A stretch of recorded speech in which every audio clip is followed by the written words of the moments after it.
So when you're actually preparing it, once all the muck and guck is off the skull, yes, I said guck, all the teeth will actually come out. So I've actually glued all these in using wood glue, but it's a pretty annoying process, especially when you're silly like me and you don't actually mark which teeth go where. So it took me a little while to get everything right, but I eventually did, and everything fits nice and flush. But as you can see, these are not small teeth. So this is actually the top of the skull. It's actually upside down. But these teeth are big fellas, these ones. So there were a couple missing when it was found, but only a few actually. So that's actually really good. Very rare that you'll come across a skull at all, but when you do, usually they're missing teeth, like this fella I've got over here. So this fella was actually missing most of his teeth when he was found. So yeah, still beautiful skull. This one's actually 71 centimeters. But also, when you're actually removing the teeth, in the holes where the teeth have come from, you will actually find these little guys, and these are actually the teeth up in the jaw that are actually waiting to come through when they lose the primary teeth. So that's actually pretty cool. You can actually see here there's a tooth broken off, and you can see the little secondary down in there that was actually waiting to come through. So crocodiles will actually replace their teeth. I think it's up to maybe 60 times in their life.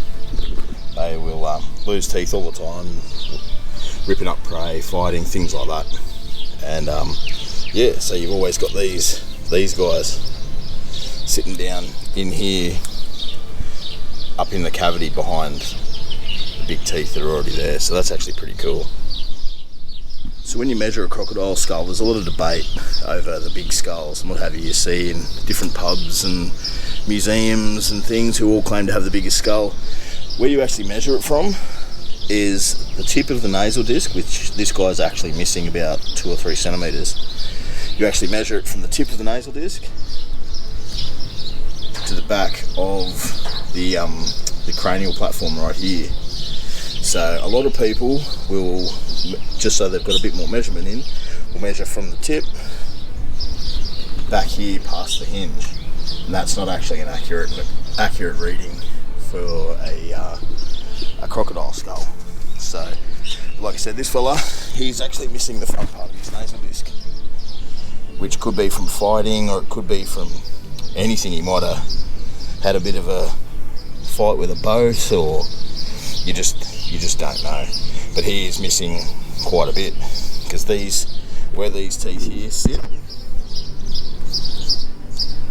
there usually is 2 holes worn in the top of the nasal disc, which aren't there from birth. They actually wear through as the crocodile's teeth grow. You can see on this skull I've got over here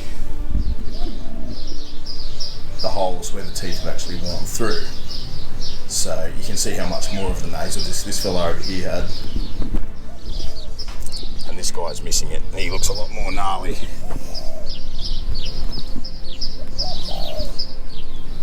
So it's a very cool skull, this one. Very lucky to be able to have been gifted this. It is illegal to own crocodile skulls and things that haven't been permitted from farms, or you haven't got permission from the traditional owners of the land in which they were found. I didn't find these. Traditional owners of the land up around Hopevale, Cape Flattery found this, and they actually gifted me this. So I'm very, very lucky to actually have this. It's very sad that a big old croc like this has died. This skull, I'm not sure if I said before, is about 58 centimeters from tip to the cranial platform up there. So according to the averages that they give you, this fella was probably about 4.5 meters long. So he's a good sized crocodile, probably about 60 or 70 year old. So yeah, very sad, but they do die in fights. which I'm pretty sure this fella did. He's got a good big tooth mark down in here. As you can see, he's got some good scarring right here as well.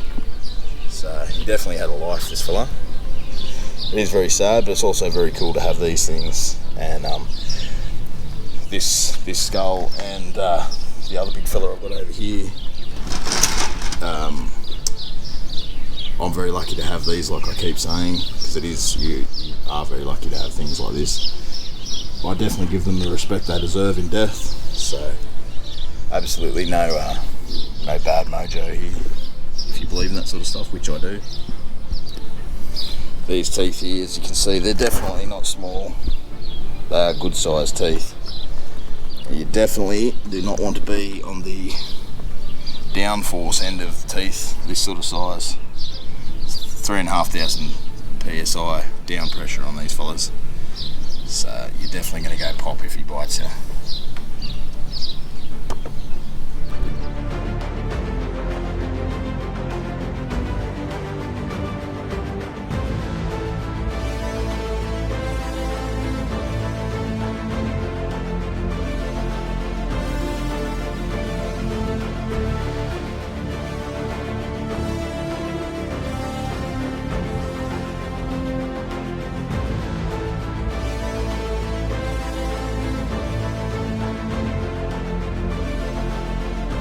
So the parts of a crocodile that all you will see when it's in the minimum exposure posture are the nostrils, which are here, sticking out, the eyes, which will be here, they'll come up about here, and the ears. So all the sensory is above the water. So the smell, the sight, the hearing, and that's all you'll see. So you can see by that, only seeing those parts, all this is underwater, then that's out of water. You cannot really tell the size of a crocodile by its eyes and ears sticking out of the water while it's in the minimum exposure posture. So don't pretend that you can. Now, crocodile skulls are literally skin and bone. Now, you probably know that crocodile skin is quite thick, and then you've got this. That is solid bone.